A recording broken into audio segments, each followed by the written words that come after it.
अस्सलाम वालेकुम। कैसे हैं आप सब लोग? उम्मीद करती हूँ आप सब लोग ठीक होंगे, खैरियत से होंगे, अपने अपने घरों में खुश होंगे, शाद होंगे, आबाद होंगे। और आप सबको मेरी पूरी फैमिली की तरफ से, मेरी तरफ से बहुत बहुत ईद मुबारक। और जी आज हम बना रहे हैं अचार गोश्त, क्योंकि कुर्बानी हुई है सबके यहाँ, गोश्त है बहुत सारा और दावतें भी बहुत सारी चल रही हैं। तो मैं इसी तरह आपको एक झटपट सी रेसिपी बताऊँगी आज गोश्त की, जिसे आप फटाफट से बना सकते हैं और बहुत ही ईज़ी है, आपको ज़्यादा टाइम नहीं लगेगा। मैं इसके अंदर शान का मसाला यूज़ कर रही हूँ, होममेड मसाला यूज़ नहीं कर रही, क्योंकि अचार गोश्त में इतने ज़्यादा इंग्रेडिएंट्स होते हैं तो होममेड मसाला यूज़ करना पॉसिबल नहीं होता। तो चलिए शुरू करते हैं हमारी आज की रेसिपी। ये सबसे पहले मैंने ले लिए हैं यहाँ पे तकरीबन 600 से 700 ग्राम गोश्त ले लिया है हमने। यहाँ पर 1.5 टेबल स्पून मैंने यहाँ पर लहसुन अदरक का पेस्ट शामिल किया है। 1 टेबल स्पून मैंने कच्चे पपीते का पेस्ट शामिल किया है। तो जो हमारा ये पैकेट है ये 1 केजी के लिए है, तो मैंने इसको यहाँ पे आधे से थोड़ा सा ज़्यादा यूज़ करना है। मैंने यहाँ पे वो ऐड कर दिए तकरीबन 1.5 टेबल स्पून। उसके बाद मैंने कुछ कतरे लेमन जो है वो यहाँ पे ऐड कर दिए, लेमन जूस। और 1 टेबल स्पून मैंने यहाँ पर ऑयल ऐड करके इसको अच्छे से मिक्स करके मैरिनेट करके रख लिया है तकरीबन 2 से 3 घंटे के लिए। यानी कि आपके घर अगर रात की दावत है तो आप शाम में इसी तरह मैरिनेशन करके रख लें और उसके बाद हमने सारे काम फिनिश कर लें तो ये आराम से डन हो जाएगा। उसके बाद तकरीबन कोई हमने 2 लेमन का जूस लिया है, तकरीबन कोई यहाँ पे 2 से ढाई टेबल स्पून के करीब लेमन जूस है। उसके अंदर हमने 1 टेबल स्पून के करीब ये मसाला ऐड किया है। बड़ी वाली हरी मिर्चें ली हैं, आप चाहें तो इसके अंदर के जो बीज होते हैं वो रिमूव कर सकते हैं, मैंने रिमूव नहीं की इसके अंदर की बीज, मैंने सिंपल कट लगा के और इसके अंदर इस मसाले को इस तरह से भर के मैं रख रही हूँ। कुछ लोग मसाले को जो है वो गाढ़ा पेस्ट की तरह बनाते हैं, तो मैंने यहाँ पे बिल्कुल भी गाढ़ा पेस्ट नहीं बनाया। मैंने इसको मसाले को थोड़ा सा पतला ही रखा है और ये इस तरह से ही अच्छा लगता है। मिर्चों के अंदर अच्छी तरह से जो ये फिल हो जाता है, इस तरह हम कट लगाकर सारी जो है अपनी हरी मिर्चें फिल कर लेंगे। और आप चाहें तो बीज निकाल सकते हैं, वैसे इसकी इतनी ज़रूरत नहीं पड़ती, इसका टेस्ट ऐसे ही बहुत अच्छा आता है।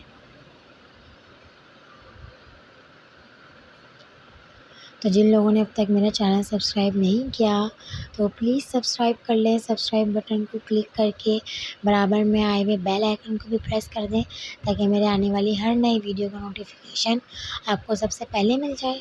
तो जो हमारी हरी मिर्चें हो चुकी हैं फिल, तो अब हमने यहाँ पर ले लिए हैं टमाटर। तो टमाटर हमने लेंगे तकरीबन कोई 400 ग्राम के करीब मैंने यहाँ पर टमाटर लिया, उनको कट कर लिया है।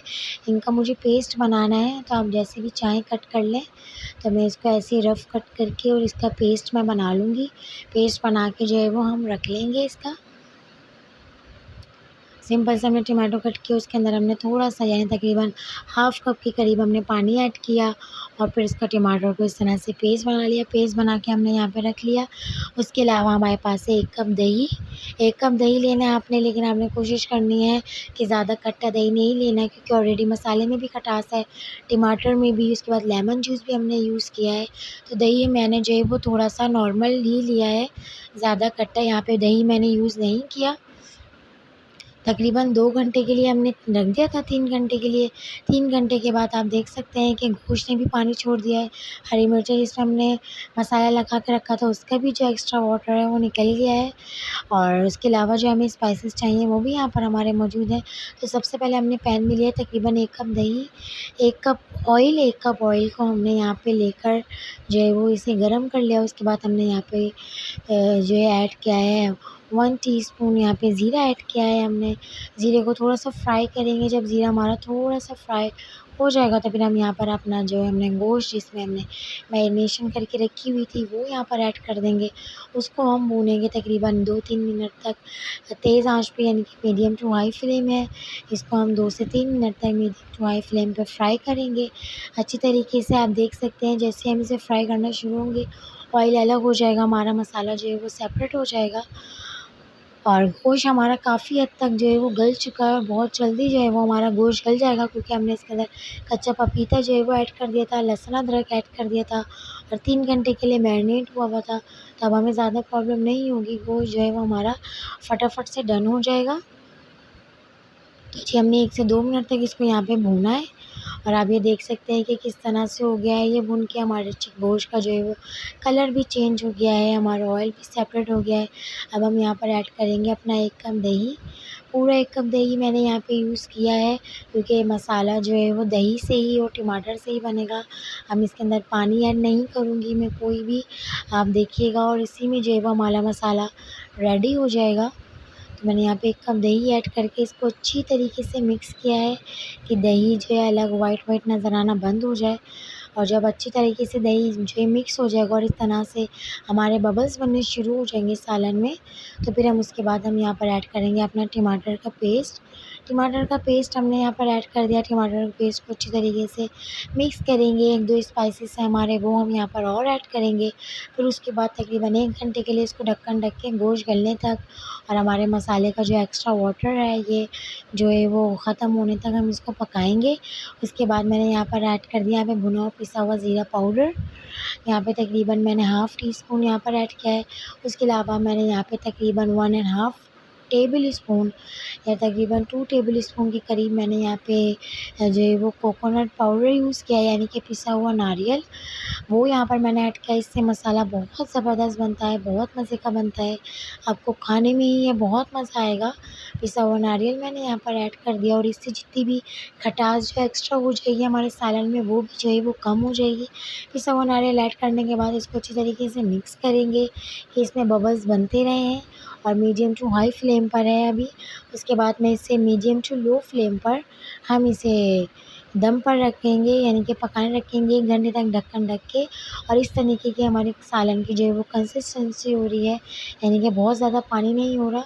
और इस तरह से बॉयल आने लगा तो हमने तकरीबन 1 घंटे के लिए या 45 मिनट के लिए इसके मीडियम टू लो फ्लेम पर रखा है। और 45 मिनट जो है वो हमारे हो चुके हैं, 50 मिनट। और आप देख सकते हैं गोश्त जो है वो हमारा डन हो चुका है अच्छी तरीके से, ये देखा आपने। उसके बाद जो हमारा पानी यानी कि एक्स्ट्रा वाटर जो है इसमें, क्योंकि मसाला हमें भुना-भुना सा रखना है, तो मैंने मीडियम फ्लेम कर दिया। मीडियम फ्लेम पर 10 मिनट तक हम इसे भूनेंगे। ज़्यादा हाई फ्लेम नहीं करना आपने कि साइडों से जो है वो पैन के आग निकल रही हो, उससे भी होता है कि बर्तन भी आपका ख़राब होता है और सालन साइडों पे भी लग जाता है तो जले हुए की आने लगती है। तो इस तरह से आपने नहीं करना, आपने मीडियम टू हाई फ्लेम रखनी है। कभी ज़्यादा लगे तो आपको थोड़ी सी कम कर देनी है। इसी तरह से हमने मसाले को भूना है और आप ये देख सकते हैं कितना अच्छा सा जो है ये भुन गया है। ज़्यादा ना पानी है ना ज़्यादा पतला है। उसके बाद हम यहाँ पर ऐड कर देंगे अपनी हरी मिर्चें, जिन पे हमने मसाला ऐड करके जो है वो भरकर मसाला रखा हुआ था, उनको अच्छी तरीके से जो है वो हमने इस तरह से सालन के ऊपर अपने बिछा देनी है। आप चाहें तो और भी हरी मिर्चें यूज़ कर सकते हैं। और ये जो हरी मिर्चों का पानी रिलीज़ हुआ था वो भी मैंने यहाँ पर ऐड कर दिया है। और भी हरी मिर्चें यूज़ कर सकते हैं, मैंने सिर्फ 6 ही यहाँ पर ऐड करी हैं। उसके बाद मैं ढक्कन ढक के तकरीबन कोई 5 मिनट के लिए दम दूँगी। अगर आप चाहें तो कोयले की धुनी भी दे सकते हैं, स्मोक भी दे सकते हैं, लेकिन मैंने यहाँ पर ऐसा नहीं किया क्योंकि कुछ चीज़ें ऐसे ही अच्छी लगती हैं। और आप ये देख सकते हैं मज़ेदार अचार गोश्त जो है वो हमारा रेडी हो गया है। बहुत ही स्पाइसी और बहुत ही मज़े का और झटपट हमारी रेसिपी थी। इसमें बहुत ज़्यादा मेहनत मेरी जो है वो नहीं लगी, क्योंकि हमने मैरिनेशन करके रख दी है। और फिर उसके बाद जो है वो क्या कहते हैं तकरीबन हमने चूल्हे पर ही इसको पकाया है। ज़्यादा जो है वो इसमें चम्मच भी चलाना नहीं पड़ा। तो कैसी लगी आपको हमारी आज की रेसिपी? झटपट से हमने जो है वो अचार गोश्त अपना यहाँ पर रेडी कर लिया है। आई होप कि आपको पसंद आई होगी, आपको अच्छी लगी होगी। तो प्लीज़ ट्राई ज़रूर कीजिएगा और अपना फ़ीडबैक ज़रूर दीजिएगा। कमेंट सेक्शन में मुझे बताइएगा आपको हमारी रेसिपी कैसी लगी। तो जी अब है हमारा रिव्यू टाइम।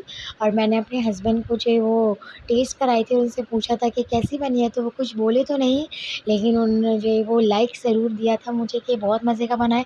तो अपना बहुत ख्याल रखिएगा। इंशाल्लाह नेक्स्ट रेसिपी में फिर मुलाकात होगी। अल्लाह हाफ़िज़।